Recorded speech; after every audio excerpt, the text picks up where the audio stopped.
చేసి ఉంటే ఈ పార్టీకి సస్పెండ్ చేయడమో లేకపోతే టర్మినేట్ చేయడమో ఏదో జరిగి ఉండేది. కానీ పార్టీ వైపు నుంచి ఇంతవరకు ఎలాంటి రియాక్షన్ లేదు. ఇది ఇది దీన్ని ఎలా మీరు చూస్తున్నారు? జరిగిన ఎపిసోడ్ని ఎలా చూస్తున్నారు? వెంకటకృష్ణ గారు నమస్కారం. విఠల్ అన్నకి, విఠల్ గారికి, మన దిలీప్ అన్నకి అందరికి కూడా ఉద్యమాభినందనలు తెలియజేస్తా ఉన్నాను. ఎందుకంటే అందరం కూడా ఏమి ఆశించకుండా కేవలం తెలంగాణ రాష్ట్ర సాధనలో భాగస్వామ్యం కావాలనే ఆ రోజు అందరం కూడా తెలంగాణ ఉద్యమంలో భాగస్వామ్యమైనటువంటి ఉద్యమ నాయకులమే.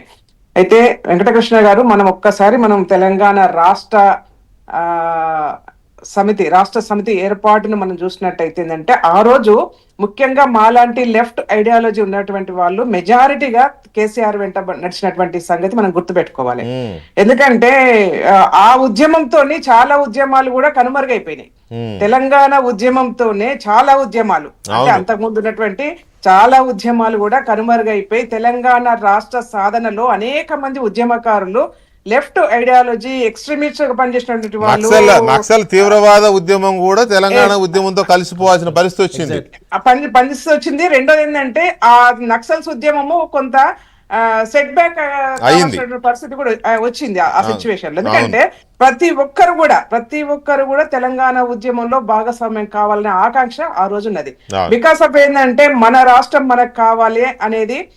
సరే, తొలితరము ఉద్యమంలో, తొలి దశ ఉద్యమంలో మాలాంటి వాళ్ళు లేకపోయినప్పటికీ కూడా మలి దశ ఉద్యమంలో మాలాంటి వాళ్ళందరికీ కూడా కొంత జయశంకర్ గారు, కొంత కేసీఆర్ గారే తెలంగాణ రాష్ట్రం యొక్క ఆవశ్యకతని స్పష్టంగా చెప్పగలిగినటువంటి నాయకులు వీళ్ళిద్దరు కూడా. ఎందుకంటే మేము తెలంగాణ ఐక్య వేదికతోని, కేసీఆర్ గారు తెలంగాణ రాష్ట్ర సమితి పెట్టకన్నా ముందే తెలంగాణ ఐక్య వేదిక జయశంకర్ గారి సారథ్యంలో తెలంగాణ రాష్ట్రం కోసం చిన్న చితక ఉద్యమ మీటింగ్లు పెడుతున్నటువంటి తరుణంలో కేసీఆర్ గారు పార్టీ పెట్టడం, మేమందరం కూడా ఆ పార్టీలో భాగస్వామ్యం కావడం అనేది మీరందరూ కూడా తెలిసినటువంటి సత్యం. అయితే ఇందాక మన వాళ్ళు అందరూ కూడా చెప్పినటువంటి స్పష్టమైనటువంటి అంశం ఏంటంటే, నేను చెప్పగలుగుతాను, జిహెచ్ఎంసీ ఎన్నికల్లో కేసీఆర్ గారి వెంట నేను ప్రతి మీటింగ్ లో పాల్గొన్నప్పుడు ప్రతి ఒక్క మీటింగ్ లో కూడా కేసీఆర్ గారు మేమిద్దరమే ఏంటి ఒక వర్డ్ మియా బీబీ మేమిద్దరమే ఉంటాము, నాకు పావు కిలో షారెడ్ బియ్యం పెట్టుకుంటే సరిపోతుంది, మాకు ఎలాంటి కోరికలు లేవు, ఇన్ని పదవులు అనుభవించాను, మా పిల్లలు ఇద్దరు అమెరికాలో సెటిల్ అయిపోయినరు, ఈ ఉద్యమం దీనిలోకి రారు, తెలంగాణ రాష్ట్రం కోసమే నా చివరి కంట పోరాడతా అని చెప్పినటువంటి ఉద్యమ నాయకుడు ఆ రోజు కేసీఆర్ గారు. కానీ దాని తర్వాత చూసినట్టయితుందంటే పరిణామక్రమాలు చాలా మార్పులు వచ్చినాయి.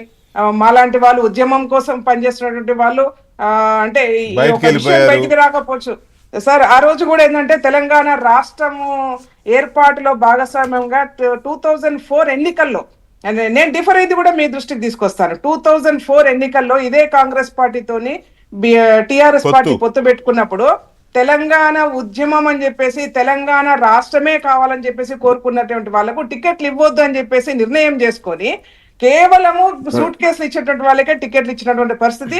దాంతోనే మేమందరం కూడా కొంతమంది డిఫర్ అయ్యాము. నేను డిఫర్ అయ్యాను, ఎందుకంటే నేను కల్లారా చూసాను ఆ రోజు కేసీఆర్ గారి యొక్క సిచ్యువేషన్, ఏ విధంగా టికెట్ల పంపిణీ జరుగుతుంది ఏందని చెప్పేసి. ఎందుకంటే మేము కొంచెం ఎక్స్ట్రీమిస్ట్ పార్టీలో పనిచేసి వచ్చాం కాబట్టి దాన్ని చూసి జీర్ణించుకోవడానికి కొంత ఇబ్బందికరంగా ఉండి నేను బయటికి రావడం. ఆ సందర్భంలోనే కేసీఆర్ గారు ఉద్యమం నడపట్లేదు, వారు దర్బారు మాత్రమే నడుపుతున్నాడని చెప్పేసి ఒక పెద్ద స్టేట్మెంట్ ఇవ్వడం. ఆ పెద్ద స్టేట్మెంట్ ఆ రోజు పెద్ద బ్లాస్ట్ కూడా అయింది. ఆ స్టేట్మెంట్ తర్వాత నేను బయటికి రావడం, సరే మా రాజకీయ జీవితం వేరేగా మారిపోయింది.